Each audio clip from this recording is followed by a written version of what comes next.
Empuraan cinema നിർമ്മാതാവ് ഗോകുലം ഗോപാലന്റെ ഓഫീസുകളിൽ ED. പരിശോധന. അങ്ങനെ ഒടുവിൽ ഇ.ഡി. ഇറങ്ങിയിരിക്കുന്നു. ഇത് തന്നെയാണ് എമ്പുരാൻ സിനിമയിൽ മഞ്ജു വാര്യർ എന്ന കഥാപാത്രം പറഞ്ഞു വെച്ചത്. സത്യം പറയുന്നവരെ കൈവിലങ്ങണിയിക്കുക, നിശബ്ദരാക്കുക എന്ന നെറികെട്ട രാഷ്ട്രീയവുമായി ഭരണകൂടം വീണ്ടും മുൻപോട്ടിറങ്ങുമ്പോൾ ഇത് കണ്ടിട്ട് ആർക്കും പ്രത്യേകിച്ച് ഞെട്ടലൊന്നും ഉണ്ടാകുന്നില്ല. പകരം എന്താണ് ഇത്ര വൈകിയത് എന്നുള്ള ചോദ്യം മാത്രമാണ്.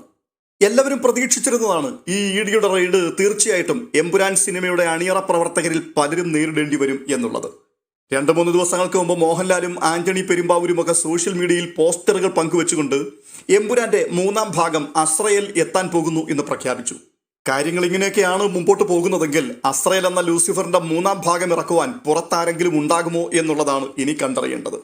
ഇപ്പോൾ എമ്പുരാൻ സിനിമയ്ക്ക് വേണ്ടി പണം മുടക്കുകയും അതിന്റെ വിതരണാവകാശം ഏറ്റെടുക്കുകയും ചെയ്ത ഗോകുലം മൂവീസ് എന്ന സ്ഥാപനത്തിന്റെ മേധാവിയായ ഗോകുലൻ ഗോപാലിനാണ് ഇ.ഡിയെ നേരിടേണ്ടി വന്നിരിക്കുന്നത്.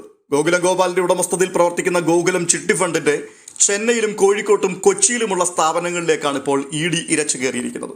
പക്ഷേ ദോഷം പറയരുതല്ലോ, എമ്പുരാൻ സിനിമയുമായി ബന്ധപ്പെട്ടിട്ടുള്ള ഒരു റെയ്ഡ് അല്ല ഇപ്പോൾ നടക്കുന്നതെന്നാണ് അവർ പറഞ്ഞിരിക്കുന്നത്. അത് അരിയാഹാരം കഴിക്കുന്ന എല്ലാവർക്കും അങ്ങനെ തന്നെയാണെന്ന് മനസ്സിലാകുന്നുമുണ്ട്. എൻഫോഴ്സ്മെന്റ് ഡയറക്ടറേറ്റിനെ വെച്ചുള്ള ഈ പ്രതികാര നടപടി കേന്ദ്ര സർക്കാർ ഇന്ത്യയിൽ തുടർച്ചയായി പയറ്റിക്കൊണ്ടിരിക്കുന്ന ഒരു തന്ത്രമാണ്. തങ്ങൾക്കെതിരെ ആര് നാവനക്കിയാലും ആദ്യം അവരെ ദേശദ്രോഹികളായി പ്രഖ്യാപിക്കുക, തുടർന്ന് അവരുടെ സാമ്പത്തിക സോഴ്സിനെ കുറിച്ച് അന്വേഷിക്കുവാൻ ഇ.ഡിയെ അയക്കുക, അന്വേഷണത്തിൽ വലിയ ദേശദ്രോഹ പ്രവർത്തനങ്ങൾ നടത്തിയതിന്റെ തെളിവുകൾ ലഭിച്ചു എന്ന് വരുത്തി തീർത്ത് ജാമ്യമില്ലാ വകുപ്പുകൾ ചുമത്തി അവരെ അകത്താക്കുക. ഇതിനെയാണ് ഭരണകൂട ഭീകരത എന്നൊക്കെ വിശേഷിപ്പിക്കുന്നത്. ചോദ്യം ചോദിക്കാൻ പാടില്ല, പ്രത്യേകിച്ച് ഉത്തരമില്ലാത്ത ചോദ്യങ്ങൾ ചോദിച്ചാൽ പ്രതികാര നടപടികൾ ഉറപ്പായും നേരിടേണ്ടി വരും. എന്തായാലും കഴിഞ്ഞ ദിവസം മല്ലികാ സുകുമാരൻ പറഞ്ഞു വെച്ച ഒരു പ്രധാനപ്പെട്ട വാക്ക് ഓർമ്മ വരികയാണ്.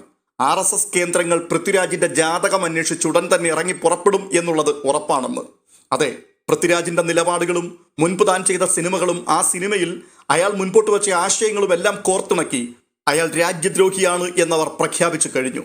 ഇനിയിപ്പോൾ സംഭവിക്കുവാനുള്ളത് ഇ.ഡിയുടെ ഒരു കടന്നാക്രമണമാണ്. ഏതു നേരത്തും അതുണ്ടാവും. അതിനുവേണ്ടി എമ്പുരാൻ സിനിമയിൽ കൂടി തന്നെ അവർ ചൂണ്ടിക്കാണിക്കുന്ന ഒട്ടനവധി കാര്യങ്ങളുണ്ട്. ചരിത്രത്തെ വളച്ചൊടിച്ചു. NIA-യുടെ വാഹനവും NIA-യുടെ ലോഗോയും സിനിമയിൽ പ്രദർശിപ്പിച്ചു. സമാധാനത്തോടെ ജീവിക്കുന്ന ഒരു സമൂഹത്തെ ഭിന്നിപ്പിക്കുവാൻ ബോധപൂർവം സിനിമയിൽ കൂടി ശ്രമം നടത്തി. മാത്രമല്ല, ഈ സിനിമയിൽ തന്നെ അയാളുടെ അന്താരാഷ്ട്ര ബന്ധങ്ങളെയും അവർ തുറന്നു കാട്ടാൻ ശ്രമിക്കുന്നു. ചൈന, ഭീകരവിരുദ്ധ പ്രവർത്തനങ്ങളുടെ താവളമായി യമൻ ഉൾപ്പെടെയുള്ള ചില അറബ് രാഷ്ട്രങ്ങൾ, പിന്നെ ചില ആഫ്രിക്കൻ രാജ്യങ്ങൾ, ഇതൊക്കെ സിനിമയുടെ ചില ഭാഗങ്ങളാണ്. എന്നാൽ അത് സിനിമയാണ് എന്നുള്ള രീതിയിൽ തള്ളിക്കളയാൻ പാടില്ല. ഈ ആഫ്രിക്കൻ രാജ്യങ്ങളും യമൻ ഉൾപ്പെടെയുള്ള തീവ്രവാദ കേന്ദ്രങ്ങളുമായി പൃഥ്വിരാജിന് നേരിട്ട് ബന്ധമുണ്ട്. സിനിമയുടെ ഷൂട്ടിങ്ങിന് വേണ്ടി അയാൾ അവിടെ ചെല്ലുകയും അവിടെയുള്ള തീവ്രവാദികളുമായി ഇന്ത്യയിലെ തീവ്രവാദ പ്രവർത്തനങ്ങൾക്ക് വേണ്ടി പല പരിപാടികളും ആസൂത്രണം ചെയ്തിട്ടുണ്ട്. ഇന്ത്യയിലെ തീവ്രവാദ പ്രവർത്തനങ്ങൾക്ക് വേണ്ടി അയാൾ അവരുടെ കയ്യിൽ നിന്നും ഫണ്ട് കൈപ്പറ്റിയിട്ടുണ്ട്. അതുകൊണ്ട് ജാമ്യമില്ലാ വകുപ്പ് ചുമത്തി അയാളെ അകത്താക്കണം.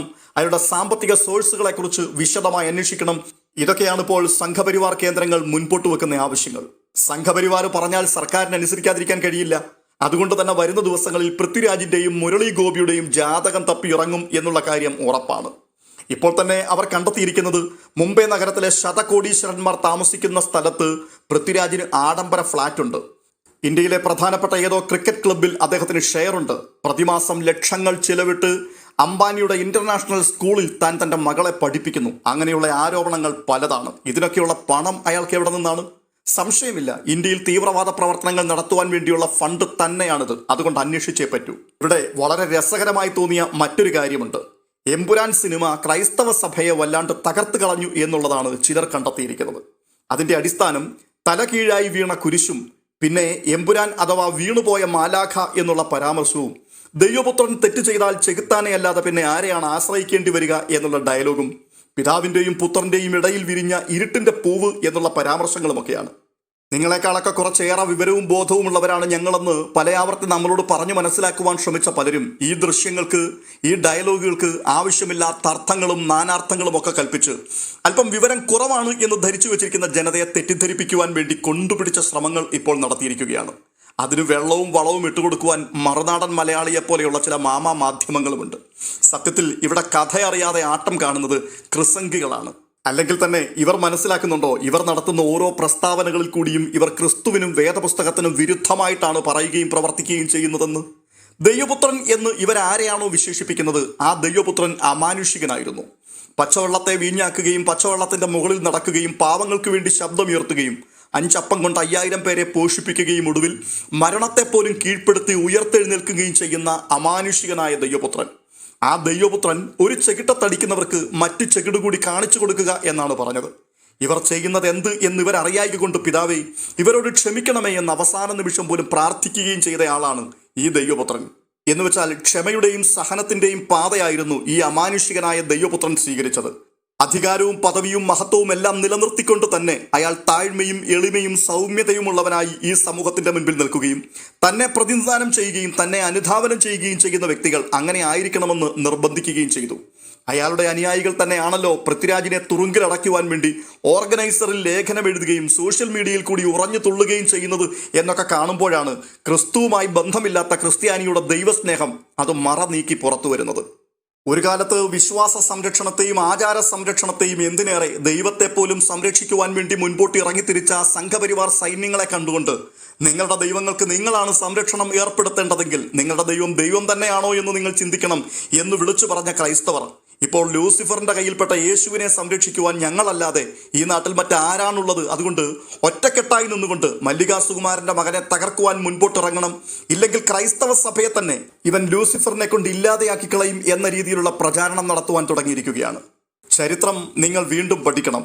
ക്രൈസ്തവ സഭയ്ക്കെതിരെ നൂറ്റാണ്ടുകളായി നിലനിന്ന ആശയപരമായ യുദ്ധങ്ങളും അക്രമങ്ങളും അതേ നാണയത്തിൽ തന്നെ തിരിച്ചടിച്ചിട്ടല്ല സഭ അതിനെ അമർച്ച ചെയ്തത്. സഭയ്ക്കെതിരെ ഉയർന്നു വന്ന ഓരോ അധിക്ഷേപങ്ങളെയും ആക്രമണങ്ങളെയും പണ്ട് സഭ നേരിട്ടത് ക്രിസ്തുവിന്റെ പാതയിൽ കൂടി തന്നെയായിരുന്നു, എന്നുവെച്ചാൽ സഹനങ്ങളുടെ പാതയിൽ കൂടി തന്നെ. പക്ഷേ പുതിയ തലമുറ ക്രിസ്തുവിന്റെ പാതയിൽ നിന്നും വ്യതിചലിച്ചിരിക്കുന്നു.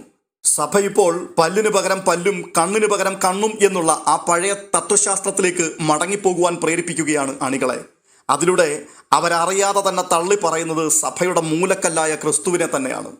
അടുത്തത് ഏറ്റവും വിരോധാഭാസമായ ഒരു കാര്യമാണ്. എമ്പുരാൻ സിനിമയിലൂടെ പൃഥ്വിരാജ് സാത്താൻ സേവയാണ് പ്രോത്സാഹിപ്പിക്കുന്നത്. ഈ സാത്താൻ സേവയിലേക്ക് തലമുറകൾ ആകർഷിക്കപ്പെടും ഈ സിനിമ കണ്ടാൽ. അതുകൊണ്ട് തന്നെ ഇത് പ്രദർശിപ്പിക്കപ്പെടുവാൻ പാടില്ല, ഇത് ബാൻ ചെയ്യേണ്ട സിനിമയാണ്. ബൈബിൾ ഉയർത്തിപ്പിടിച്ചുകൊണ്ട് എല്ലാ നാമത്തിൻ്റെയും മുകളിലുള്ള നാമമാണ് യേശുവിൻ്റെ നാമം, ബാക്കിയുള്ളതെല്ലാം ആ നാമത്തിൻ്റെ കീഴിലാണ് എന്ന് ഉച്ചസ്ഥരം ലോകത്തോടെ വിളിച്ചു പറയുന്ന ക്രൈസ്തവർ എന്നു മുതലാണ് സാത്താനെ ഭയപ്പെട്ടു തുടങ്ങിയത്? എല്ലാ നാമത്തിൻ്റെയും മുകളിലാണ് യേശുവിൻ്റെ നാമമെങ്കിൽ നിങ്ങൾ എന്തിനാണ് സാത്താനെയും സാത്താൻ്റെ ആരാധനയെയും പൃഥ്വിരാജിനെയും ഭയപ്പെടുന്നത്? കാര്യങ്ങളെയൊക്കെ യേശു നോക്കത്തില്ലേ? അപ്പോൾ നിങ്ങൾ തന്നെ പറയാതെ പറഞ്ഞു വെക്കുകയാണ് പുസ്തകത്തിലെ പശു പുല്ല് തിന്നില്ല എന്ന്. വെളവും ബോധവുമുള്ളവർ മനസ്സിലാക്കണം, ഇത് മലർന്നു കിടന്ന് തുപ്പുന്നതിന് തുല്യമാണ്.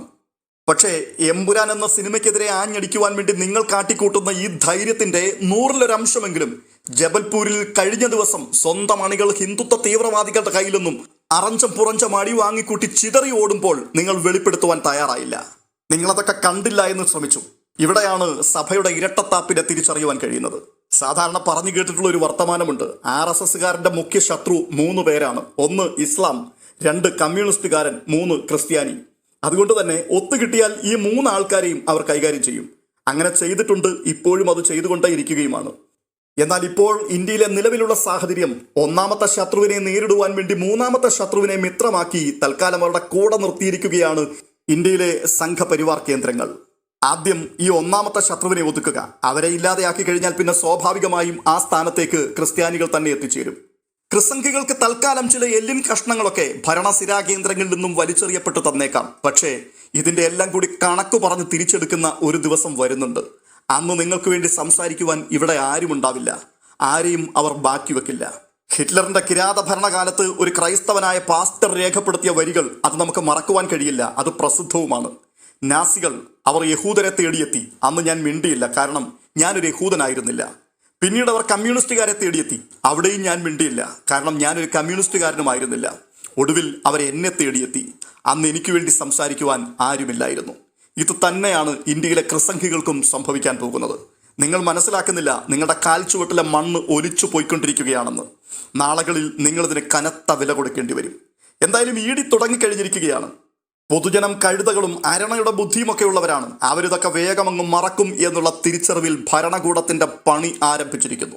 നമുക്ക് കാത്തിരിക്കാം എന്താകുമെന്ന് കാണാൻ.